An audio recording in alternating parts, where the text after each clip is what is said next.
तुलसी विवाह। कार्तिक मास के शुक्ल पक्ष की एकादशी को देव उठनी एकादशी मनाई जाती है।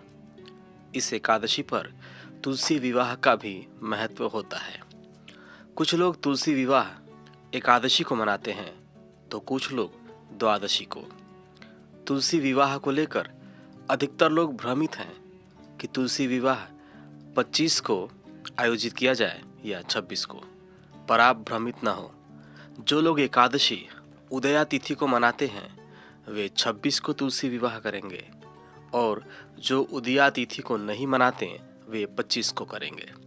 ऐसी मान्यता है कि तुलसी विवाह करने से कन्यादान करने के बराबर पुण्य हासिल होता है।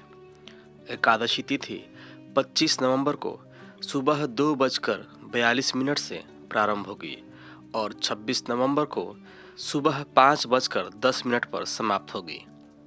वहीं द्वादशी तिथि यानी 26 नवंबर को सुबह 5:10 पर आरंभ होगी और 27 नवंबर सुबह 7:46 पर समाप्त होगी। अब जानते हैं कि तुलसी विवाह क्यों किया जाता है। इसके पीछे एक पौराणिक कथा है। नारद पुराण के अनुसार एक समय दैत्यराज जलंधर के अत्याचारों से ऋषि मुनि, जीव जंतु, देवता और मनुष्य सभी परेशान हो गए थे। दैत्यराज बड़ा ही शक्तिशाली और पराक्रमी था। यह सब उसकी पतिव्रता, धर्म का पालन करने वाली पत्नी वृंदा के पुण्यों का फल था। अपनी पत्नी के पुण्य कर्मों की वजह से वह कभी पराजित नहीं होता था। इस बात से परेशान होकर समस्त देवतागण भगवान विष्णु के समक्ष पहुंचे और दैत्यराज को पराजित करने का उपाय पूछा। तो भगवान विष्णु ने वृंदा का पतिव्रता धर्म तोड़ने का उपाय सोचा। इसके बाद श्री हरि ने दैत्यराज जलंधर का रूप धारण करके वृंदा को स्पर्श कर दिया। इस वजह से वृंदा का धर्म टूट गया और जलंधर देवताओं द्वारा मारा गया। भगवान विष्णु से छले जाने तथा भगवान विष्णु के निष्ठुर व्यवहार करने के कारण वृंदा ने उन्हें पत्थर बन जाने का शाप दे दिया। इस शाप से मुक्त होने के लिए विष्णु जी ने शालिग्राम का अवतार लिया।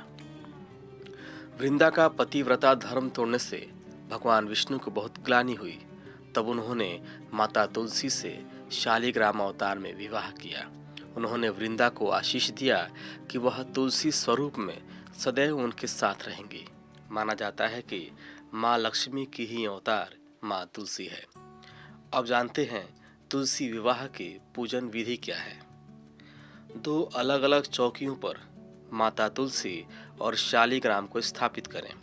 इसके बाद जल भरकर एक कलश रखें और उस पर 5 आम के पत्ते रखें। तुलसी के गमले के पास घी का दीपक जलाएं और तुलसी और शालिग्राम पर गंगा जल का छिड़काव करके रोली चंदन का टीका लगाएं। तुलसी माता के चारों तरफ मंडप बनाएं और उन पर लाल चुनरी चढ़ाएं। सुहाग के प्रतीक चूड़ी, मेहंदी, सिंदूर इत्यादि सभी चीजें माँ तुलसी को अर्पित करें। शालिग्राम जी की 7 परिक्रमा तुलसी जी के साथ कराएं, उनकी आरती करें और फिर विवाह संपन्न करके सब में प्रसाद बांटें। आप सभी को तुलसी विवाह की हार्दिक शुभकामनाएं। भगवान आपकी सभी मनोकामनाएं पूर्ण करे। हिंदू रिचुअल्स को सब्सक्राइब करना और बेल आइकॉन को क्लिक करना ना भूलें। धन्यवाद।